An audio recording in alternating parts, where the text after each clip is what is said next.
this subcommittee are authorized to participate in today's hearing. Before we begin, I'd like to announce that it is my intention to proceed with opening statements and testimony from our witnesses before recessing the subcommittee for the series of votes on the floor, after which we will reconvene and continue with the hearing. This hearing is entitled An Enduring Legacy: The Role of Financial Institutions in the Horrors of Slavery and the Need for Atonement. I now recognize myself for 3 minutes, possibly 4, to give an opening statement.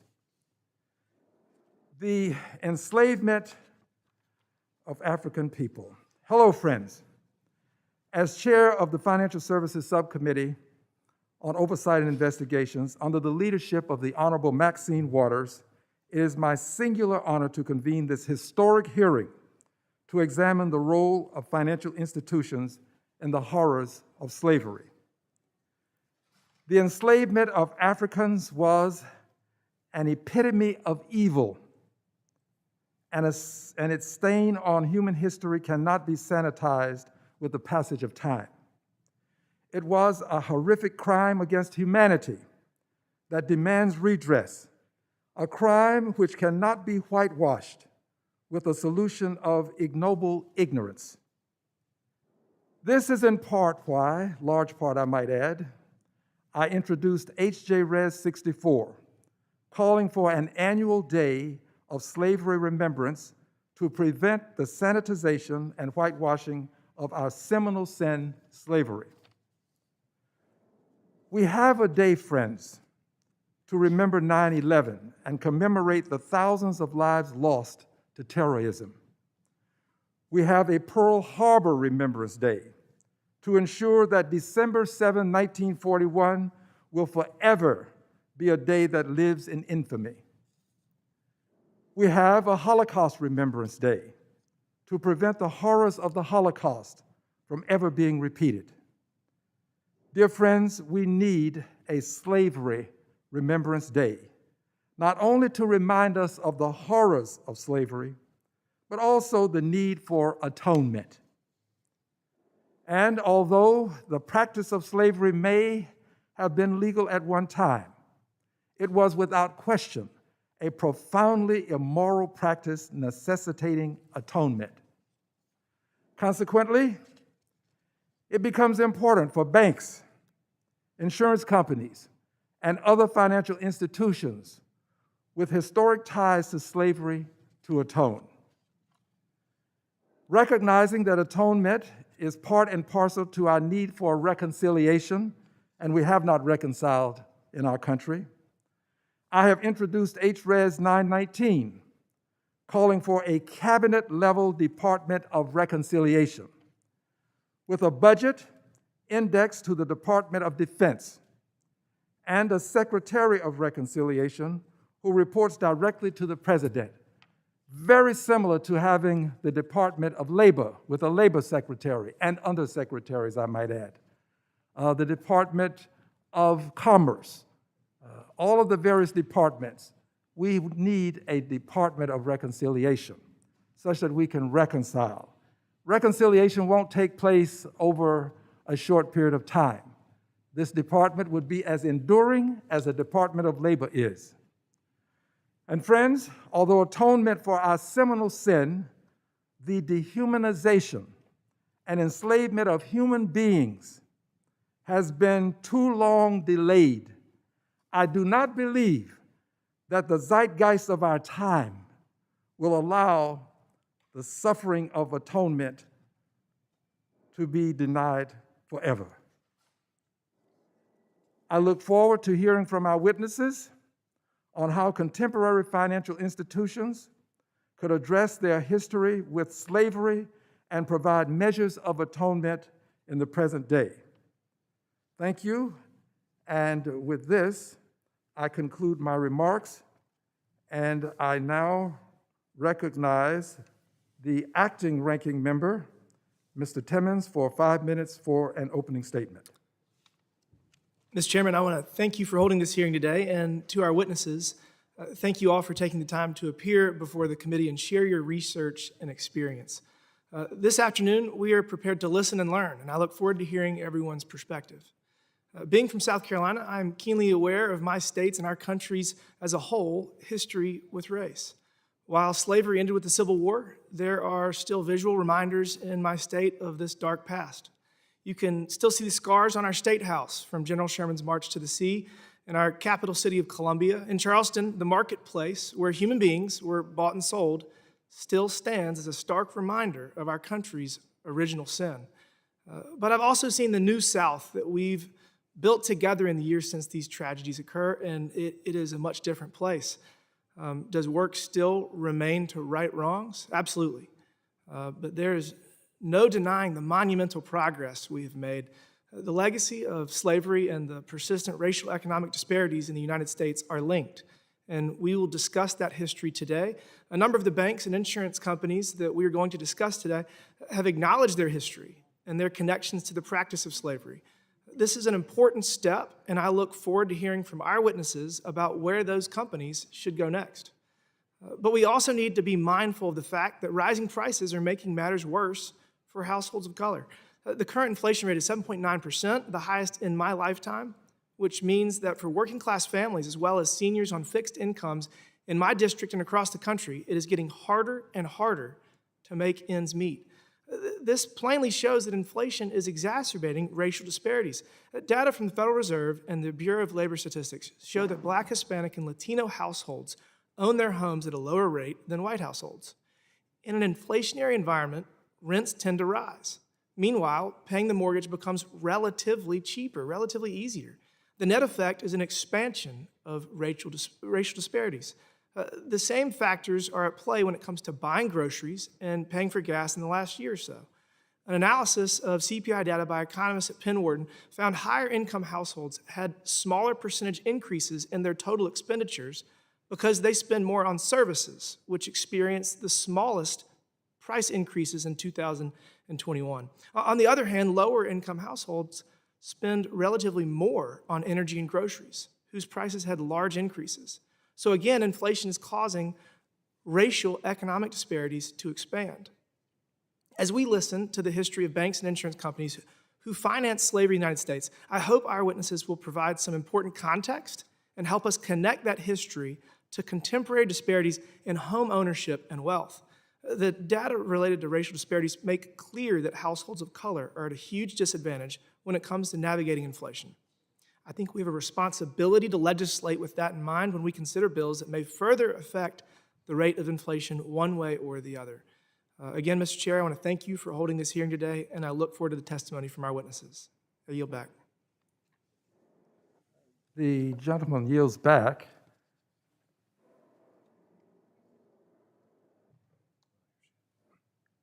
The chair now recognizes the chairwoman of the full committee, the gentlewoman from California, Ms. Waters, for 1 minute. Thank you very much, Chair Green. Financial services institutions played a powerful role in financing chattel slavery.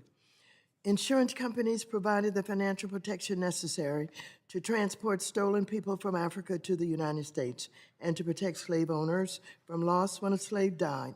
Banks provided loans to finance the purchase of slaves and accepted human beings as collateral. And some of these institutions are still in operation today, including J.P. Morgan Chase. Today, this committee continues its work to address systemic racism. So I do look forward to discussing the actions of our financial industry, what they can do to take remedy and deal with the lasting effects of their having profited from the enslavement of human beings. I yield back the balance of my time. Thank you, Madam Chair. Friends, at this time, we'd like to welcome the witnesses. It's my preeminent privilege to welcome our witnesses and to indicate that we are looking forward to your testimony and greatly appreciate those of you who are here for traversing some distance to be here, and those of you who could not make it in, we look forward to hearing from you by way of technology, and we're grateful that you're there as well. Our witnesses are Dr. Daina Ramey Berry, and she is the Oliver H. Radkey Regents Professor and Chair of the Department of History at the University of Texas at Austin. We have Dr. William A. Darity, Jr., and he is the Samuel DuBois Cook Professor of Public Policy, African American Studies, Economics, and Business at Duke University. We have Professor Sven Beckert, and he is the Laird Bell Professor of History at Harvard University. We have Ms. Nikitra Bailey. She is the Senior Vice President of Public Policy at the National Fair Housing Alliance. And we also have Dr. Sarah Fetterman. She is an Assistant Professor at the School of Public and International Affairs of the University of Baltimore. Witnesses are reminded that their oral testimony will be limited to 5 minutes. You should be able to see a timer that will indicate how much time you have left. Without objection, your written statements will be made part of the record. Dr. Berry, you are now recognized for 5 minutes to give an oral presentation of your testimony. Good afternoon, Chairman Green, Chairwoman Waters, and members of the committee. It is an honor to come before this body and share my testimony on the legacies of slavery and connections to financial institutions. I have been studying this history for 30 years, and I appreciate the invitation. Enslaved people were valuable financial investments, so valuable that financial institutions, municipalities, universities, private citizens, and medical schools bought, sold, gifted, deeded, traded, mortgaged, leased, and transferred enslaved people as a form of legal tender. Human chattel were foundational to the Western economies from the 15th through the 19th centuries. They were one of the most unique forms of commodity and assets because they were human beings. Defined as chattel, a movable form of property, we have records confirming their value at every stage of their lives, from preconception to postmortem. We also have documents that clearly outline the connections between enslaved people and specific financial institutions, such as insurance companies and banks. Those records can be traced from slavery to the present. Such legacies reverberate throughout our society today and are reflected in all kinds of disparities. The wealth gap is so wide that most of us will not see it narrow in any appreciable way in our lifetimes. Turning to insurance companies, the Southern Mutual Life Insurance Company, founded in 1848 under the name of Georgia/Southern Mutual, shows evidence of profits generated from insuring the bodies and lives of the enslaved. During the second year of offering policies to enslavers, the company saw growth from 28 to 239 policies. It reported that most of those who purchased policies were modest enslavers who had, quote, a small number of slaves who they were dependent upon, unquote. Thus, they secured their income by taking policies on the lives of human property. Looking at policies from 1856 to 1863, we learn that the company insured enslaved people from age 1 to age 60. Some policies were for 1 month or 2, other policies were for as long as 5 years. Regardless of the length, each enslaved person underwent a medical examination to determine their value, and the company set premiums and rates based on their value. Although this company originated in Georgia, Southern Mutual Life Insurance Company had agents throughout the South and is still present today. In addition to individual policies, some states, including Maryland, passed legislation that encouraged people to purchase policies on the enslaved. Here, the state supported policies that helped enslavers search for self-liberated or runaway enslaved people in order to recover the cost of those who absconded and had been away for, quote, a reasonable period of time, unquote. The enslavers could make money off of those who escaped. The fact that enslavers could make money off of those who escaped is remarkable. They also made money off of what we call elderly at that time. 40-year-old Ehrlich was valued at $2,000 for 1 year with a premium of $80 and a percentage rate of 4% on his policy. What do these numbers reflect in terms of contemporary times? 51-year-old Charlotte was valued at $800 in 1860, which was equivalent to nearly $23,500 in 2014, and I would argue much higher today. Insurance policies alone help explain why some enslavers kept elderly enslaved people. Many would not command the insured value in the market. However, they could be replaced with someone younger at death. The banking industry literally facilitated transactions related to enslaved people by extending loans, securing debts, gifts, and deeds of trust. And banks, including Citizens Bank and Union Bank, kept track of collateral payments, issued notes, that involved the enslaved, whose names can be found throughout the records. I would like to close my remarks with the voices of the enslaved. After freedom, Henry Banner shared, quote, "I was sold for $2,300, more than I am worth now," unquote. Tempe Herndon and other enslaved women understood that their monetary value was linked to their fertility. "I was worth a heap because I had so many children," she explained. "The more children a slave had, the more they was worth." Hardy Miller remembered that enslavers paid $100 for every year you was old, claiming, "I was 10 years old, so they sold me for $1,000. While Martha King remembered her sale at 5 years old. She went on the auction block with her grandmother, mother, aunts, and uncles. "I can remember it well," she said. She told interviewers in the 1930s. "A white man cried me off just like I was an animal or a varmint or something." She also remembered her monetary value. "Old man Davis give him $300 for me." Today I share these testimonies as part of mine so that the enslaved voice is heard in the halls of Congress 150 years after the 13th Amendment, because the wealth generated from their labor still serves as the foundation of the American economy. Thank you very much. The gentlelady's time has expired. Thank you very much, Dr. Berry. Dr. Darity, you are now recognized for 5 minutes to give an oral presentation of your testimony. Thank you, Mr. Chair. In our book, From Here to Equality, Reparations for Black Americans in the 21st Century, Kirsten Mullen and I argue that the fundamental attribute of a reparations plan for Black American descendants of U.S. slavery must be elimination of the racial wealth gap.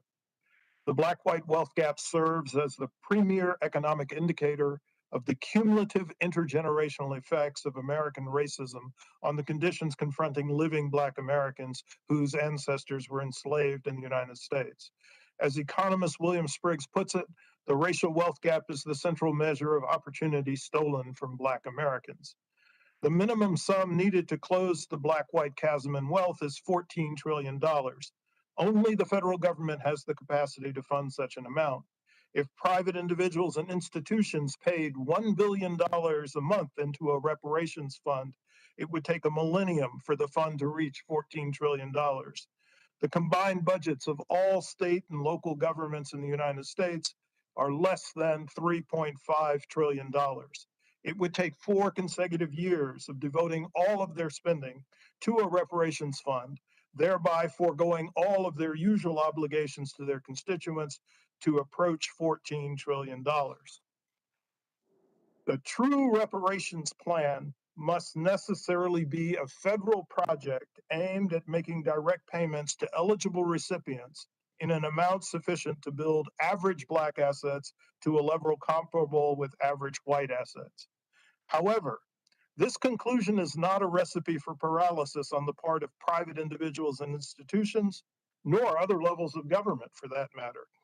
There are steps that can be taken to enhance racial equity by these institutions, even if they cannot execute a project for true reparations. For example, a central financial weakness of historically Black colleges and universities, HBCUs, is the underfunding of their endowments relative to predominantly white institutions, PWIs.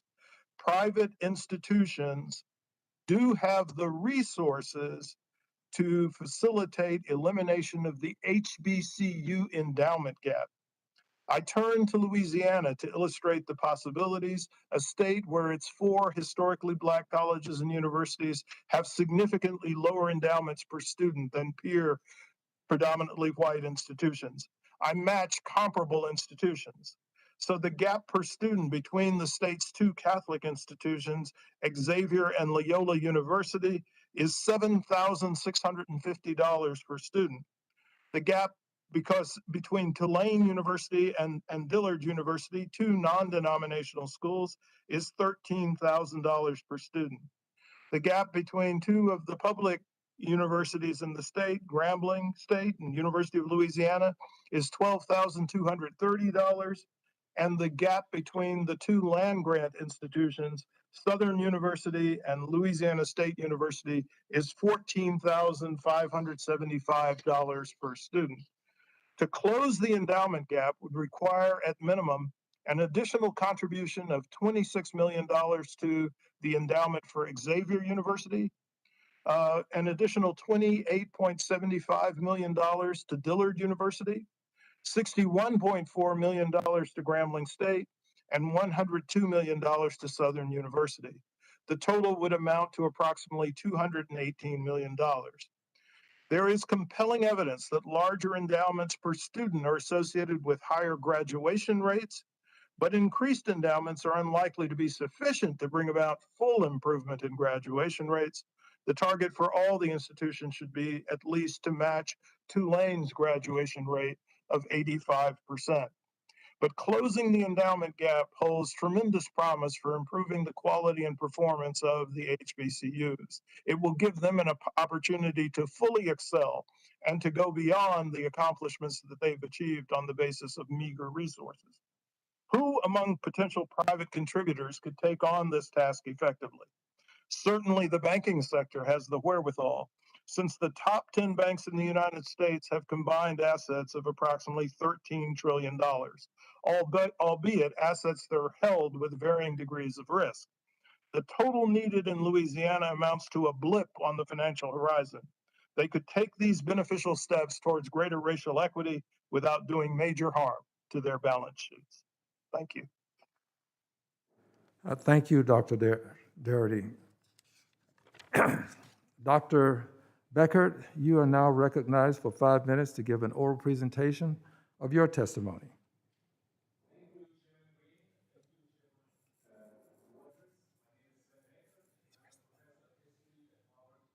At Harvard University. I'm honored to have the opportunity to meet with this committee, and I have submitted written testimony summarizing my views. As a scholar of the 19th century United States who has worked extensively on the question of the role of slavery in US economic development, I want to give you some background on the issues in front of this committee, and I would be delighted to answer any questions that you might have. First and foremost, I want to emphasize that slavery was exceedingly important to US economic development. Initial findings of an ongoing research project have shown that during the 1840s and 1850s, between 10 and 14% of the US GNP derived directly from the labor of enslaved people. In large parts of the South, almost half of the regional GNP was produced by enslaved people. We also know that the capital stored in these enslaved people exceeded the combined value of all of the nation's railroads and factories at the time. The most important industry using enslaved workers in the 19th century, cotton production, produced about 5% of the nation's GNP in 1850. And cotton constituted more than half of the United States exports in most years from the 1820s to the 1850s. These numbers are significant. Even if we take the lowest estimate and assume that just 10% of the nation's GNP derived from the labor of enslaved people, that unpaid labor mattered greatly to the American economy. We can see this clearly if we compare it with contemporary industries. In 2021, all manufacturing activities in the United States combined contributed 11% to the nation's economic output, which is roughly the same share the labor of enslaved people contributed during the antebellum years. These numbers are also still incomplete. The economic impact of slavery went beyond the actual production in agriculture and industry. Many other industries directly served or benefited from slavery as well. They included northern manufacturers supplying the southern plantation economy, the slave trade itself, mercantile houses, industries dependent on slavery-produced inputs, as well as banks and insurance companies. Therefore, if we do not yet know the exact figures, we do know that the total importance of slavery and slavery-related industries in the United States in the 19th century was definitely greater than just the value produced by the labor of enslaved people alone.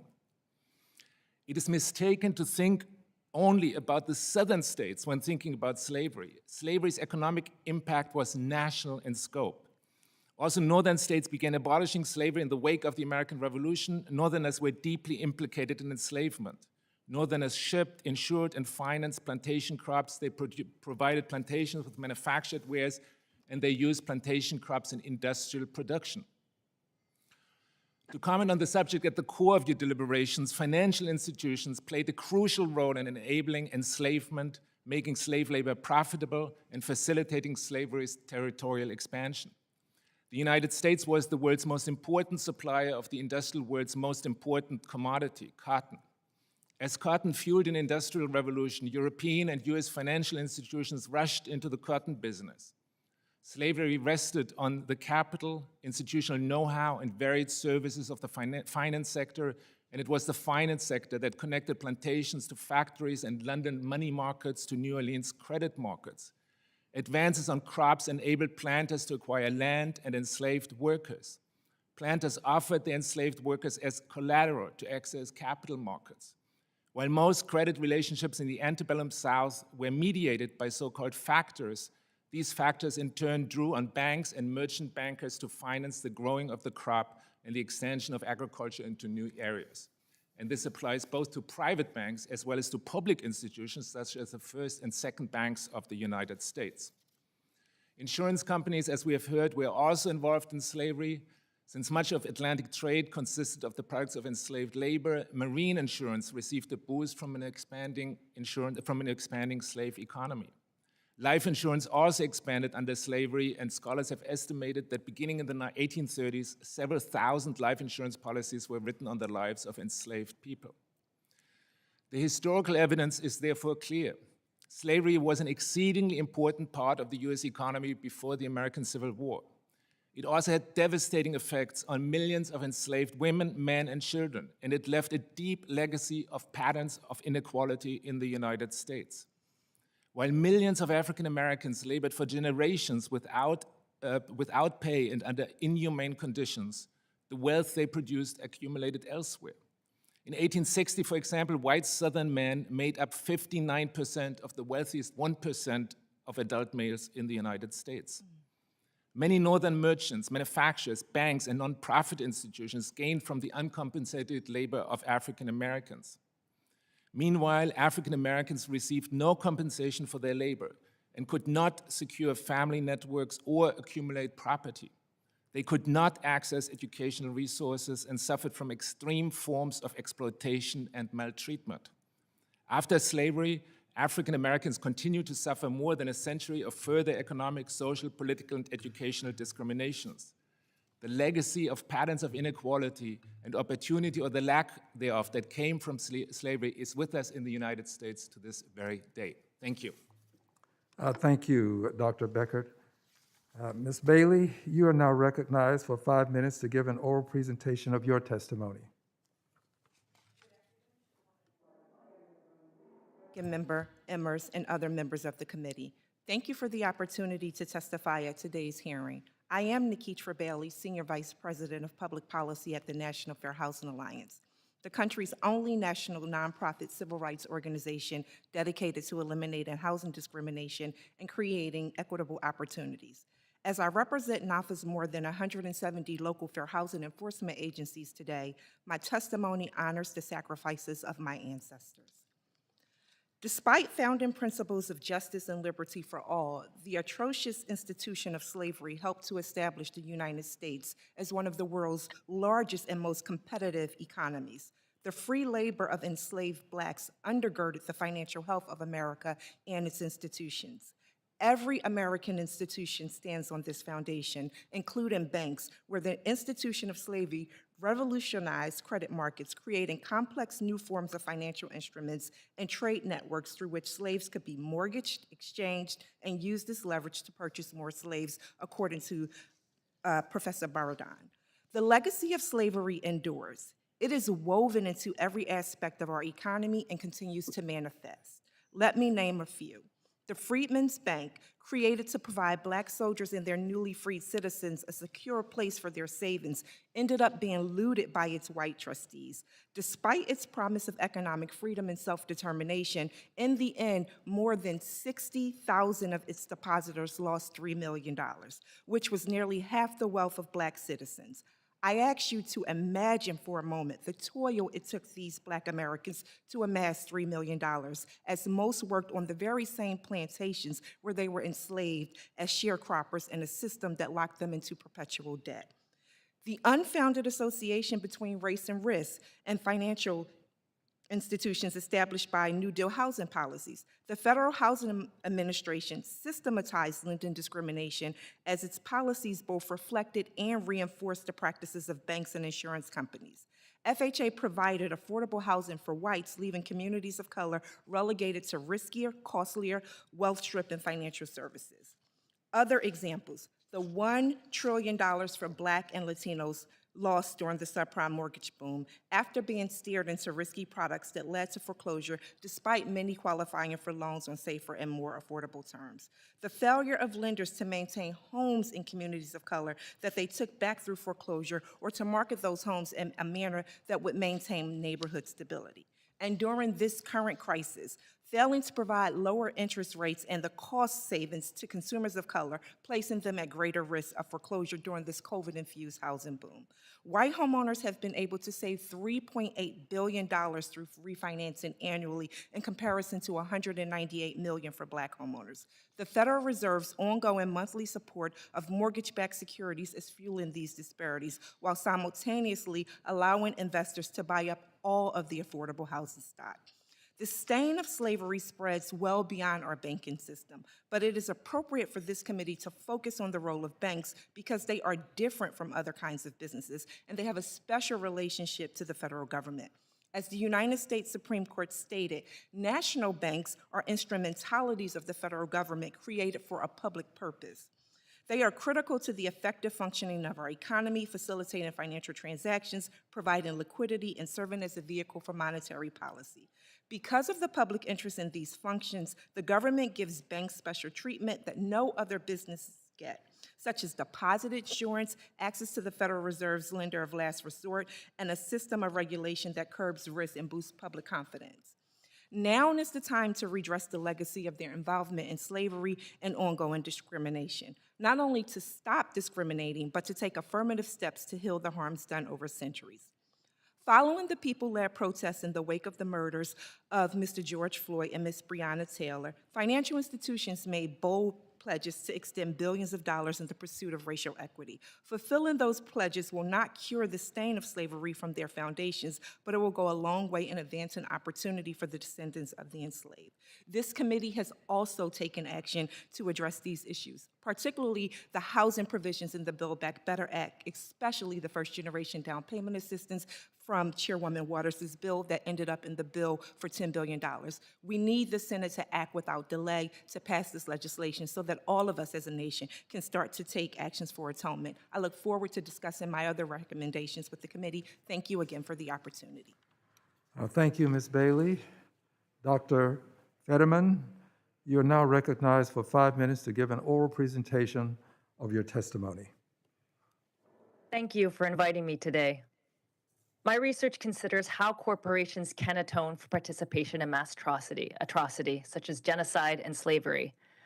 My comments are based on 2 projects, one involving the French National Railways, known as the SNCF, for its efforts to atone for participation in the Holocaust. My second project came at the urging of my Baltimore students, who rightly encouraged me to study corporate atonement for slavery. Through this, I discovered Alexander Brown and Sons, founded in Baltimore, first in cotton, then shipping, and then fundamentally developing investment banking to fund plantation agriculture. Legacy companies exist today, as do those of Barings Bank. It's easy to look at a city like Baltimore and think that its golden days have passed. Those who followed the wealthy bankers and industrialists just didn't care for the city the way they did, one might think. But a deeper look suggests that the poverty, addiction, and violent crime we see today is not unrelated to how those industrialists acquired their wealth. Where to start? Well, for those seeking atonement, it is tempting to treat today's executives as the slaveholders themselves. Though their institutions benefited from slavery, today's individuals inherited these histories. They did not write them. So we want to separate the people from the problem.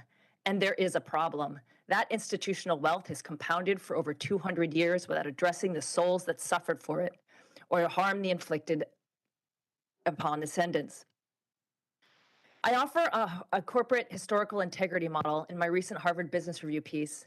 In it, I advise corporations to commission an independent study of their history, to update their company's origin story based on these findings, make a public statement about the history, often an apology, and especially engage with affected communities to develop a meaningful response, commemoration, compensation, and other programs. Some examples of companies doing this work. JAG Holdings commissioned an independent study of its Holocaust connections and will make that public. They've also donated to Holocaust education. Georgetown University now works with the descendants of the slaves it sold back in the 1800s to determine the best use of the funds it will raise. The SNCF, the French National Railways, opened its archives, put up plaques, funds Holocaust commemorative activities, and engages in survivor communities. But perhaps most relevant today is Lloyd's of London, an insurance company. They've researched their historical ties to slavery. They've made those findings available. They've opened their archives. They've offered an unequivocal apology on the website. They also outlined their commitment to develop Black and minority talent, increase Black and minority hires, and prevent participation in slavery in their supply chain. Their statement on the website reflects the correct spirit, I believe. Quote, "We approach this work with profound humility, a spirit of openness, and real enthusiasm for change. We will continue to listen to and be guided by our Black and minority ethnic colleagues." But what about U.S. financial institutions? America's 50 biggest public companies and their foundations collectively committed roughly $50 billion since George Floyd's murder to address the issue of racial equity. That sounds great. However, the Washington Post found that more than 90% of that amount is allocated as loans or investments they could stand to profit from. Many people don't need more loans, they need help paying them. Brookings Institute studies show the Black-white disparity in student loan debt after graduation. Therefore, if we engage with communities, we'll see the need for student loan forgiveness, the need to offer free higher education to 3 generations of descendants. We'll also see the need for housing assistance grants, as we've heard, better public transit, grocery stores, healthcare access, childcare, elder care, after-school programs, and music and sport. Engaging with the communities also addresses the enormous dignity violation of slavery and segregation inflicted. To make any of these programs without people's input reinforces a paternalistic approach to their participation in society. Furthermore, corporate efforts towards racial equity will fall flat unless the companies take seriously their own institutional histories. I'm grateful for this collective opportunity to respond to a too long unatoned for aspect of our history. In addressing it together, we can help heal our country and be who we say we are. Thank you. Thank you, Dr. Fetterman. Friends, votes are being called shortly, and we will have to move to the floor to cast our votes. The committee will stand in recess and reconvene immediately following the conclusion of this series of votes. I do want you to know that you have my apologies. I would not have this happen to you if I had my way, and I rarely get my way, but if I had, I assure you, you would not have to wait while we cast these votes. But do know that we will be back immediately after votes have been cast. And the committee will stand in recess. And witnesses, if you would, I'd just like to come down and thank each of you individually, if I may. The committee stands in recess.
The committee will come to order, please.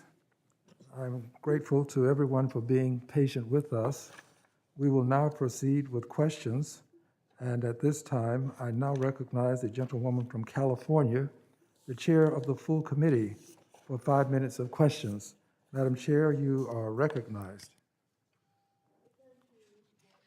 Thank you very much for holding this hearing and affording the opportunity to start to get into some serious questions about slavery, the wealth gap, who's responsible, how it was created, and the role that insurance companies and banks have played, who absolutely, some have disclosed that they had policies, or in some cases I've heard that there were those with bank accounts that just got wiped out, et cetera, et cetera.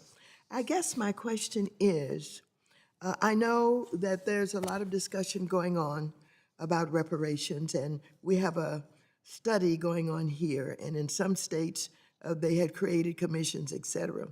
But if they don't get around to getting reparations for, some long period of time, shouldn't those banks and insurance companies that have disclosed that, for example, New York Life Insurance Company reported under its previous name, Nautilus Mutual Life Insurance Company, that they wrote 508 insurance policies on enslaved persons. And so, knowing that, and they haven't admitted that, shouldn't we not wait for reparations? We should say that you owe the descendants of these policies that paid these premiums for maybe 20, 30, 40 years, some way by which to compensate the descendants of the people whose policies you had. Shouldn't there be a way that the banks and insurance companies should move forward now that have disclosed, and those that we're going to encourage to disclose, to do its own reparations? I'll start with you, Ms. Berry. Thank you for the question. I agree, absolutely. We have records, we have the names of individuals. We could trace the descendants, not only of the enslaved, but also of the people who took out policies from the banks. We have these records that have been readily available. The policies that I quoted from Southern Mutual, I have 4,000 individual policies and a chart with all the names of when they were purchased, who they were purchased by, what the premiums were, the name of the enslavers, as well as those that were enslaved. So we absolutely can do this. It's a matter of those companies coming forward and being held accountable. Thank you very much. Could I get each of you to weigh in on that? What do you think? Absolutely.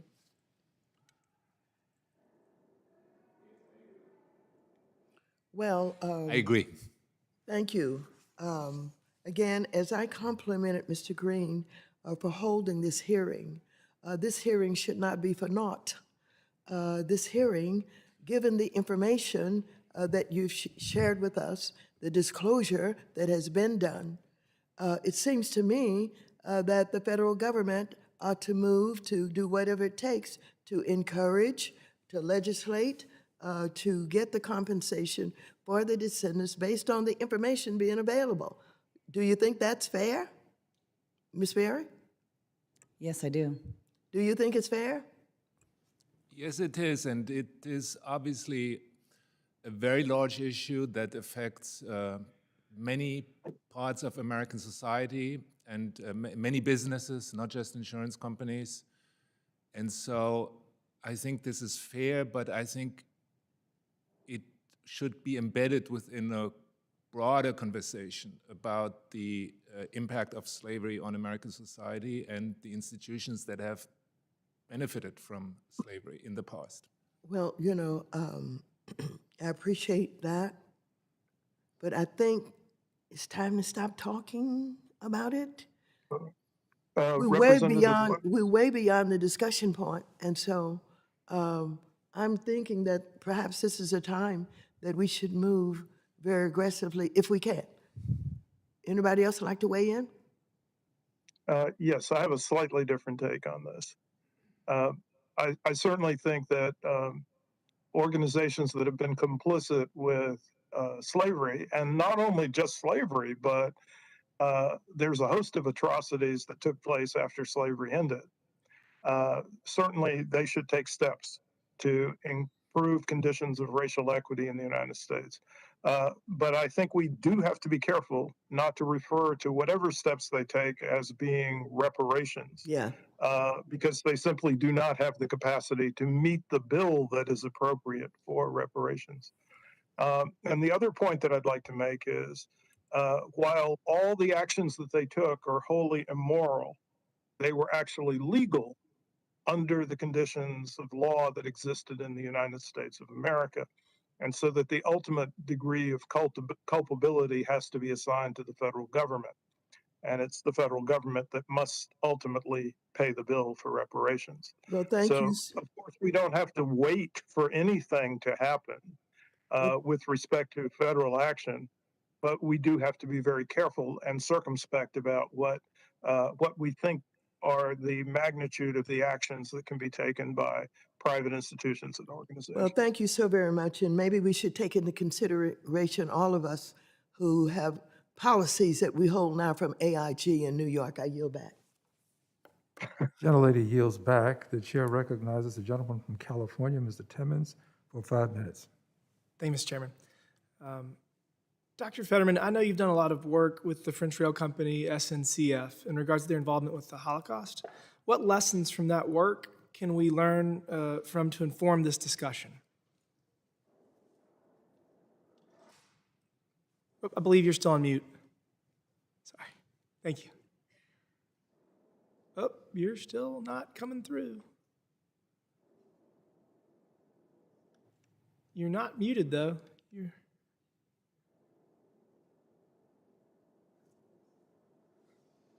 I can come back to you in a second if that makes. Oh, it's okay. Dr. Darity, inflation is disproportionately more difficult to bear for lower income households. You don't necessarily have to be an economist to understand that rising prices at the pump and the grocery store hurt more when you have less money to spare. We also know, and we've had a number of hearings on this issue, that there's a persistent racial disparity in terms of household wealth. To offer a few examples, the food index has risen 7.9% over the last year, with dairy products rising 1.9% just in the month of February alone. The energy index has gone up 25.6% over the last 12 months, absolutely crushing everyday Americans' finances. And the index for used cars and trucks has risen by 41.2% over the last year. So, Dr. Darity, keeping all this in mind, can you share your perspective on how inflation exacerbates these racial disparities? Oh, you're on mute, sorry. I think that inflation exacerbates these disparities in quite the ways in which you described. Because of the nature of the goods and services that are experiencing the most rapid price increases, these are items that hit families with the lowest incomes hardest in the present moment. But by the same token, I think that we always have to be cognizant of the potential inflationary effects of any new expenditure program. And there are ways in which new expenditures can be managed to mitigate the inflationary effects. So we should not view inflation as a barrier to new social initiatives. We just have to be very, very careful about the way in which we design them. And in our book, From Here to Equality, Reparations for Black Americans in the 21st Century, Kirsten Mullen and I talk about ways in which a reparations program could be structured and financed to minimize the inflation risk. Are you able to hear me now? Oh, yes, thank you, Dr. Darity. Dr. Fetterman, again, my question was in regards to SNCF, their involvement with the Holocaust, and what lessons from that work can we learn from to inform this discussion? Yes, great. Well, one, it's very important to have the discussion before they're being sued by descendants, because that creates a very difficult dialogue once you're in the middle of a lawsuit. So I think it's great we're doing this ahead. The other is the SNCF did a lot around transparency, public dialogue, engagement with survivor communities and descendants, and committed to changing their ethos. There are many Holocaust complicit companies that are still in trouble today for all kinds of different modern slavery and complicity and all kinds of other crimes. So you want to make sure the ethos of the organization has changed as well, so that slavery or genocide just doesn't become another bill for, or invoice for doing business, right? You're not just paying for that, for having done that. So I think having conversations with the executives is very important.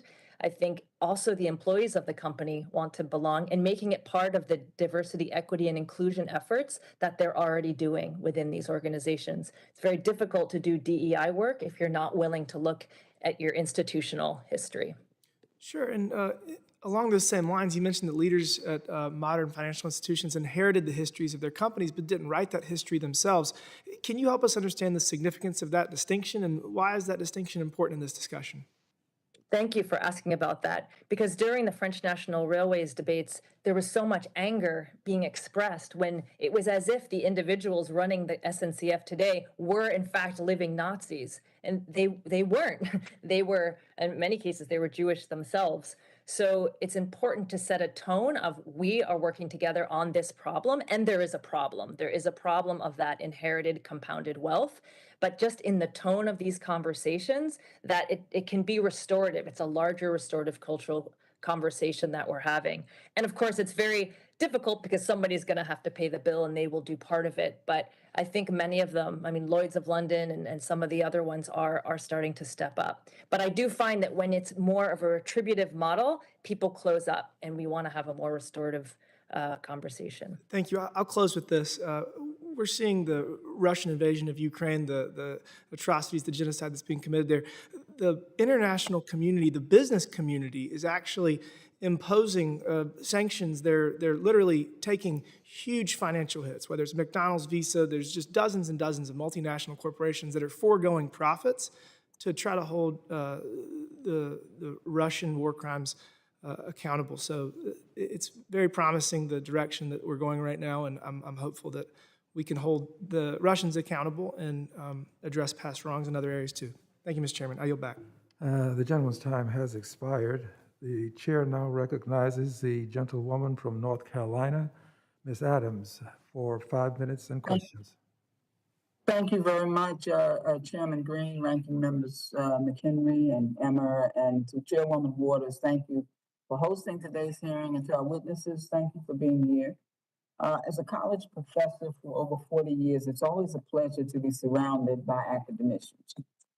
I was blessed to have been able to teach at Bennett College in Greensboro and HBCU for 4 decades, and it's because of another HBCU in North Carolina, in Greensboro, North Carolina A&T, which sits right across the street from Bennett, that this poor Black girl from the ghetto of Newark, New Jersey, is now able to walk the halls of Congress today. I remember DuBois saying, of all of the civil rights for which the world has struggled and fought for 500 years, the right to learn is undoubtedly the most fundamental. So it's clear that education is part of the solution to helping Black America overcome the centuries of discrimination that we've discussed so far today. So Dr. Barrett, thank you for being here. And in your testimony, you discussed ways to enhance racial equity in our country. One of those ways was to invest in HBCU endowments. So can you tell us why HBCUs have endowments that are smaller than those of other comparable schools?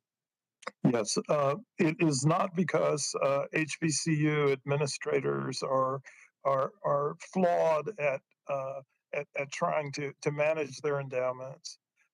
It is not because their alumni are not interested in making donations and contributions to their institutions. The central reason is, first, that there's a long discriminatory history of the provision of resources to these institutions, and second, their alumni, while being very willing to make contributions to their institutions, do not have the types of resources that the alums of predominantly white institutions have. And this is because of the magnitude of the racial wealth gap, which amounts to approximately $840,000 on average between a Black and a white household. Wow. So can you speak about why the institutions that we've discussed today should help close the endowment gap and how they could do so? Well, I think the reason that they should be motivated to do this is linked to the importance of enhancing and strengthening historically Black colleges and universities.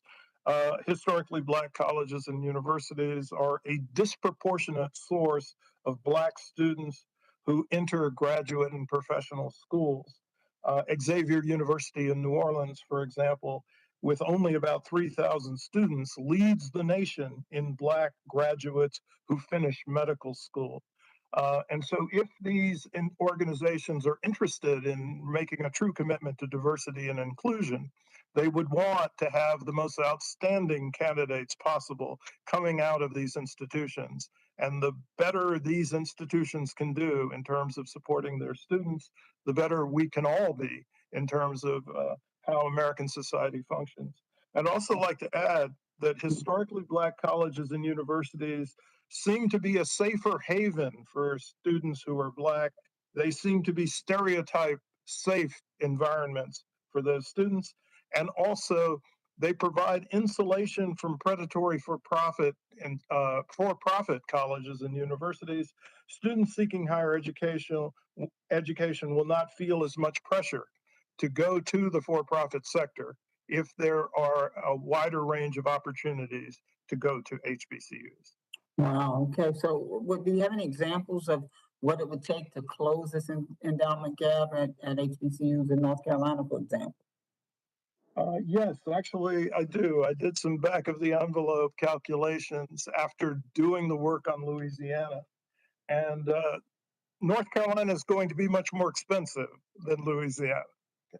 I compared North Carolina State University with North Carolina A&T, and the per student endowment gap, to eliminate the per student endowment gap would require $705 million. I compared Duke University and Shaw University, two of the older private institutions in the state, and to close the per student endowment gap between those schools would require $1.5 billion. And it would also require $1.5 billion to close the endowment gap between the University of North Carolina at Chapel Hill and North Carolina Central University. Well, thank you, sir. Listen, you get an A in my class. Thank you so much, Mr. Chairman. I'm going to yield back. Gentlelady yields. The gentlewoman from Georgia, Ms. Williams, who is also the vice chair of the Subcommittee on Oversight and Investigations, is now recognized for 5 minutes. Thank you, Mr. Chairman. So y'all, I need you to hang with me through a little story here. I want you to think of the biggest, oldest tree. Its deep roots may be buried, but the state of those roots forever shapes what you see above ground. Today, we're going to take a shovel and explore the deep roots of our financial institutions. No big financial institution was built overnight. Many have grown over generations. Some absorb financial institutions of the past, and this includes institutions that profited off lending money that purchased enslaved people. People, y'all. This includes institutions that accepted enslaved people as collateral for loans. And this isn't what you see today, but this is part of the roots that grew that tree. Y'all, I've never seen any tree's roots dissolve with time, and time alone won't heal the sins of oppression. For any tree to bear the fruits of justice and equality for all, we must reckon with its roots. Achieving the promise of America means fully atoning for slavery, and this hearing is helping to do just that. Dr. Berry, enslaved individuals were denied the opportunity to build wealth for themselves and their families. Facing slavery, segregation, and invidious discrimination across generations, the average Black household today has only accumulated 1/8 of the wealth of the average white household. This is critically important to me as Atlanta, my home city, leads the nation in the racial wealth gap. What connections can we make between the wealth that was historically captured from the forced labor of enslaved individuals and the persistent racial wealth gap today? Thank you for your question.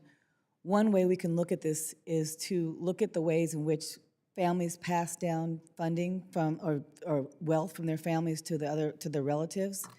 And you see the families, white families, pass down enslaved bodies, enslaved people in wealth, and that wealth was listed and named.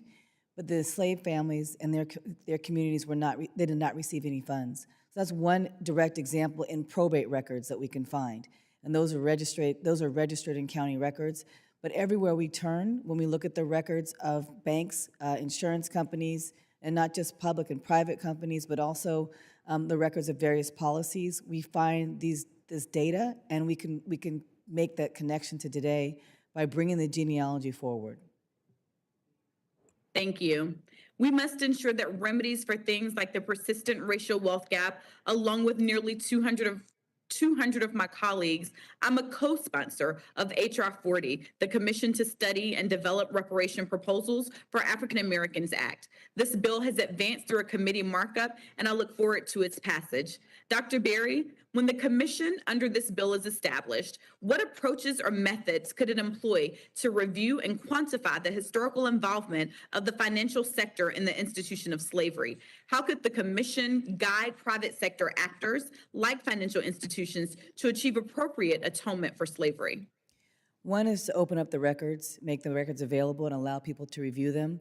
If they need help from historians, I know there'll be plenty that will be available I'll volunteer myself. But I know also those records they have access to records that may not be available in public archives. And I think sharing those records is a starting place.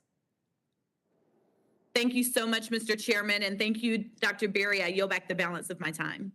The gentlelady yields. The gentlewoman from Michigan, Ms. Tlaib, is now recognized for 5 minutes. Thank you so much, Chairman Green. This is powerful. I think it's pretty historic to be able to have a hearing specifically about the role of slavery in our country and the financial institutions. And I just cannot thank you enough, Chairman Green, for your courage and taking this on. And of course, thank you to our witnesses for your expansive and exhaustive research. I am proud that I grew up in the most beautiful Blackest city in the country, but I have witnessed many of my Black neighbors, again, being impacted, the historical role of slavery and the impact it has on home ownership, on access to being able to have a good quality of life, economic wealth, and so much more. So I can't thank you all enough. We all know the role of slavery in the financial services industry is not abstract because of all of your research and work, that it's a legacy that is still being urgently felt in many of the communities across the country, including the one I represent. As you all know, several states, including Illinois, Iowa, Maryland, and North Carolina, and cities including Chicago, Los Angeles, Philadelphia, and San Francisco have enacted legislation requiring financial institutions to disclose their involvement in the institution of slavery. That is major. This should be something that is set across our nation. Dr. Beckert or Dr. Berry, as historians who have conducted this kind of research yourself, do you consider it feasible for companies to conduct such an audit to determine their past involvement in slavery? And have these local and state laws been effective at identifying past involvement in slavery? Yes, that is a very good question, and the answer is yes. It's certainly feasible, and I think we can see that if we look at the one sector of American society that has, in the past 10 years, actively engaged its historical involvement with slavery, and that are American universities. And they have gone into their archives, they have consulted historical records, and in the past 10 years, they have written a pretty comprehensive history of how they have been historically involved with the institution of slavery, and they're grappling with the issue of how they should engage with this history in the present. So this would certainly be possible for businesses in the United States as well. And I think it would be a very good idea, because I think that would allow us to have these kinds of conversations that are both political, economic, but also enable us to have a conversation as a society about how we want to deal with this history of enslavement and what consequences we want to draw from that history. I would just add that to the second part of the question about how effective has it been with the legislation that was passed in 2000, 2003, 2006, I think it was. Some of those records were put online, buried on websites. Some of those records that were supposedly made available are no longer available when you look for them. And I know this because I've taught classes and we had students doing projects, and they went to those very websites and couldn't find the insurance records. So if we're going to make stuff available, it needs to stay available. And I do think a commission that's going to generate the research to do this work is absolutely necessary, because you need to understand how to have the research skills in order to conduct the research that's involved in making this available to the public. I yield my time. Oh, thank you so much. That was so insightful, Dr. Berry and Dr. Beckert. You know, Dr. Berry, in your opinion, is there enough connection from a 19th century, what I would call predecessor bank to a 21st century successor bank to truly warrant the inquiry discussed here today? And if so, can you quantify in today's dollars the wealth that was generated from slavery? I cannot quantify the wealth in today's dollars. Maybe my colleague, Dr. Darity, can, but I can trace, when we look at company records, we understand who their predecessors are. We know when there were name changes and when banks were taken over by other banks. The same way we trace genealogy or lineage, we can do the same thing with corporate companies and organizations. So that's the first start, is to see the connections and then look at the records. Thank you. You know, Ms. Bailey, in your testimony, you drew historical connection between the legacy of slavery and racial inequality to the systematic barriers people of color face, particularly within obtaining financial services. I don't know if you know, but Michigan lost more Black homeownership than any other state in the country. And we used to be the envy of the nation at 70% homeownership in many communities.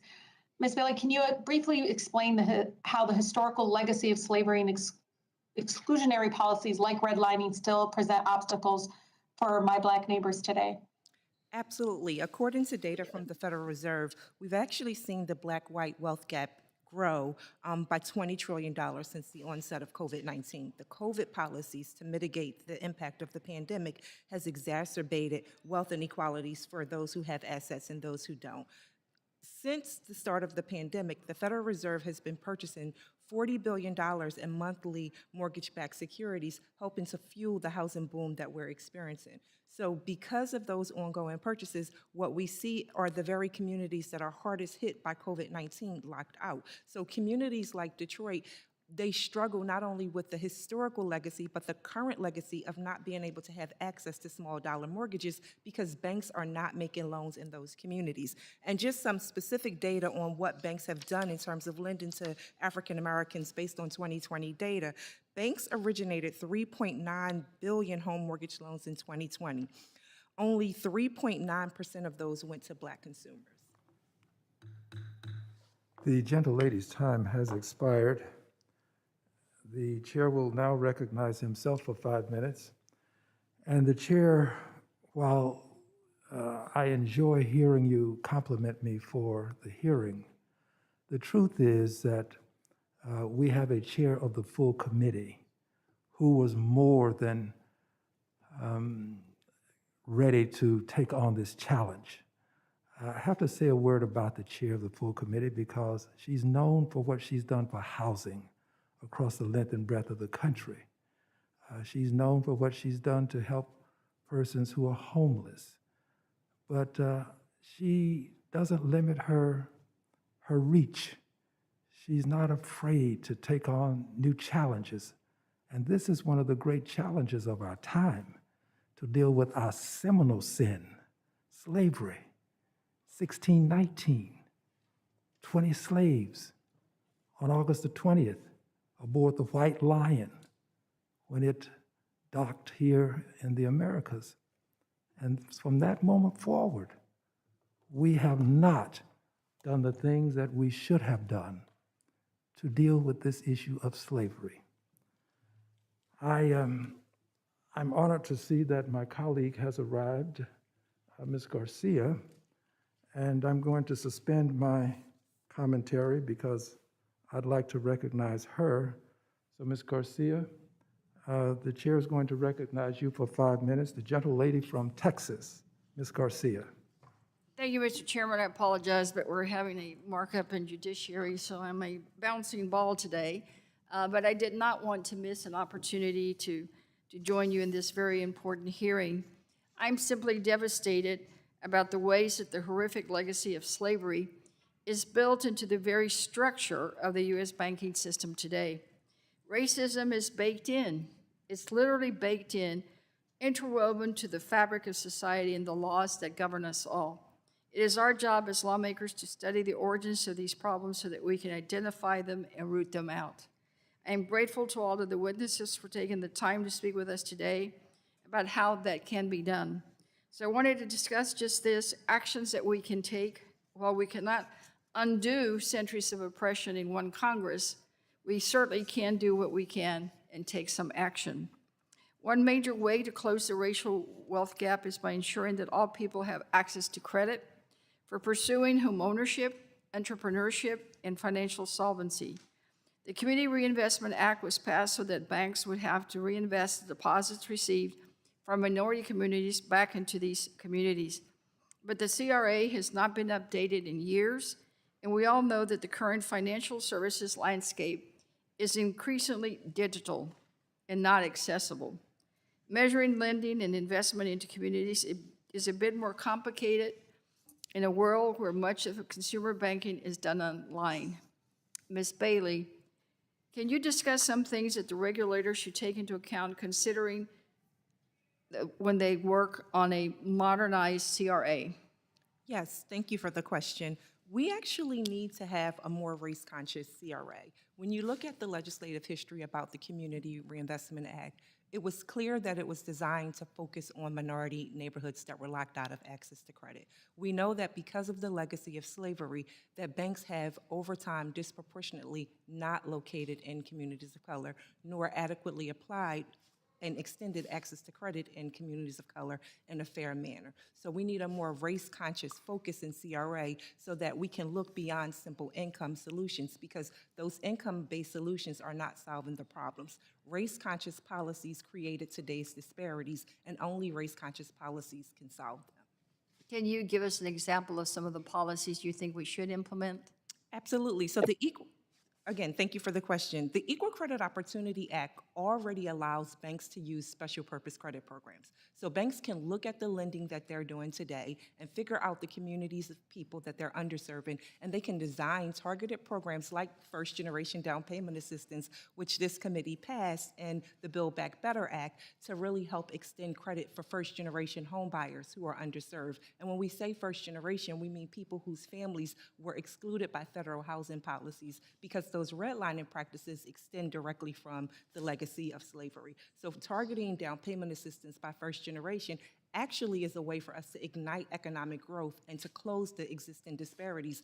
If we invested $100 billion, we would see 5 million new homeowners. 1.7 million of them would be Black, 1.32 million would be Latino, and 1.4 million would be white. So these policies of race consciousness, while they help solve racial disparities, they also provide overall economic growth. So you believe that redlining still exists? Absolutely. Every day in America? Absolutely. Just based on the data that I just shared with you about banks and their originations, when you look at the more than 1,500 banks originated more than 1.1 trillion in home mortgages in 2000, based on the HMDA data, only 35 billion or 3.6% were to Black consumers. Can you tell us, because I'm curious more than anything,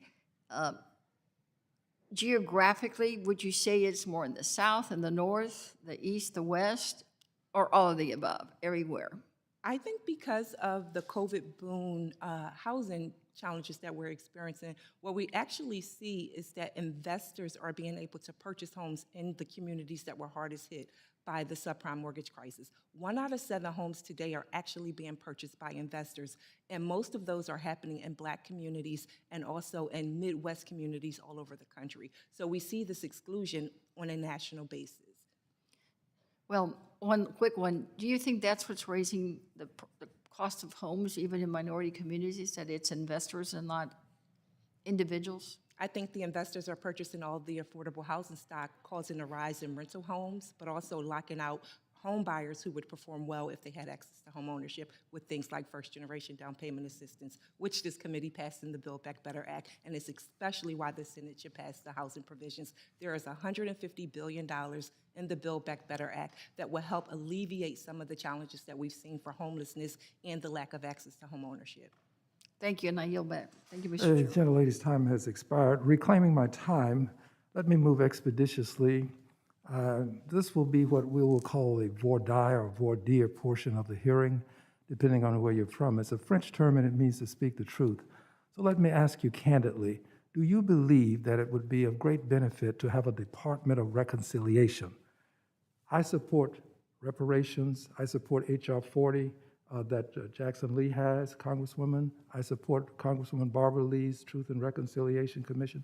Has nothing to do with those, would in no way prevent those things from coming to fruition, but it would give us a person who would be called a Secretary of Reconciliation, who would be there to every day find ways to deal with the invidious discrimination across all of the lines in the country. It's not just about one group of folk. It really is about our failure to reconcile when we had the opportunity to do so in 1868. So I'd like for you now to give me one quick answer, each of you, and I'll start with Dr. Ramey. Would you believe that a Department of Reconciliation would be appropriate? Yes, I do think it would be appropriate, partly because we have not healed or had the kind of conversations we're having today. Our textbooks don't contain all of this material, and a lot of people will say that they didn't learn some of what we've talked about today. We can have this reconciliation through education, and having that commission and having a commissioner in charge of that would be the first step in helping educate our nation. Thank you. Now, just to give clarity, make it perspicuously clear, it wouldn't be a commission. This is a department with a secretary that reports directly to the president. There's a little bit of a difference. There could be a commission associated with the work that's done in the Department of Reconciliation. This would give us one agency within the government that oversees all of the various subsets and can bring all of this together for us. So let's move next to Dr. Darity. Dr. Darity, a Department of Reconciliation, yay or nay? Yay. Certainly. I think that we would need a cabinet level position for a secretary who would have the responsibility for monitoring the conditions of racial equity in the United States. And I would contend that if what you say is correct, and I have great respect for you about the federal government being the only entity capable of satisfying the necessary redress, a department of this magnitude would be of great benefit if we had that type of redress available to us. Moving quickly now to Professor Beckert. Professor, your thoughts on a Department of Reconciliation? Look, as a scholar, I can tell you that slavery, in some ways, the effects of slavery are still with us today. So we live still in a world that is partly structured by the effects of slavery. I can also tell you as a scholar that this nation has tried to engage with slavery for 150 years and has not done so very successfully. As a citizen, I think we must, as a society, confront this history, and we must confront it in new ways, and we must draw lessons from this history for the present. When we do so, I think we should look at other countries in our own history, how this has been done in the past, and the way that you suggest would be one way forward sounds to me is a plausible way forward, because I think as a country, our future depends on being able to engage with this history and to learn from this history. Thank you much. Thank you so very kindly. Ms. Bailey, your thoughts on a Department of Reconciliation? I think it would be morally appropriate, sir, but even beyond just the moralness, I think solving for racial inequity in our country provides an opportunity for economic growth. Research over the past 20 years shows us that discrimination is a drag on our economy and that we've lost $16 trillion. And if we actually address discrimination, we have a chance to grow our economy by $1 trillion every year over the next 5 years. Thank you. I'm going to have to go quickly to Ms. Fetterman. I thank you for your testimony today. A Department of Reconciliation reporting directly to the president. My experience as a conflict professor and studying reconciliation around the world, yes, I'm in support, and it might be worth considering adding the word truth, because there are times in which reconciliation efforts push people towards reconciliation before they've been able to expose and say what needs to be said. So that's one way to kind of deter some of that sometimes some of the negative consequences of pushing for reconciliation before that work has been done. Thank you very much. Two very quick points. Dr. Darity made the point of the moral imperative associated with atonement juxtaposed to reparations, and has made it clear that we can have atonement, but let's not assume that that would be a substitution for reparations. I appreciate you making that comment, Dr. Darity. Did I sum that up appropriately? Yes, you did. Thank you. All right, thank you. And finally, this Slavery Remembrance Day. We do have a 9/11 Remembrance Day. We have a Pearl Harbor Remembrance Day. But we don't have a Slavery Remembrance Day. We have a Holocaust Remembrance Day. These days are important because they help us to assure ourselves that we won't forget the transgressions of the past and allow them to creep into the future. But there's something even more important. They remind us that we have not atoned, that we have not atoned. I have resolution to calling for a Slavery Remembrance Day. It's not a paid holiday. It's a day that we remember the horrors of slavery, and we remember that there is still this need for redress. Is there anyone who would oppose a Slavery Remembrance Day similar to the Holocaust Remembrance Day, 9/11 Remembrance Day, Pearl Harbor Remembrance Day? By the way, we also have a ice cream remembrance month. But be that as it may, is there anyone who would oppose? If so, kindly extend a hand into the air or raise your voice. Anyone? Let the record reflect that all of the witnesses are in concurrence that we should have a Slavery Remembrance Day. Friends, regrettably, this will have to bring our hearing to closure. I am greatly appreciative for all of the persons who've given their testimony.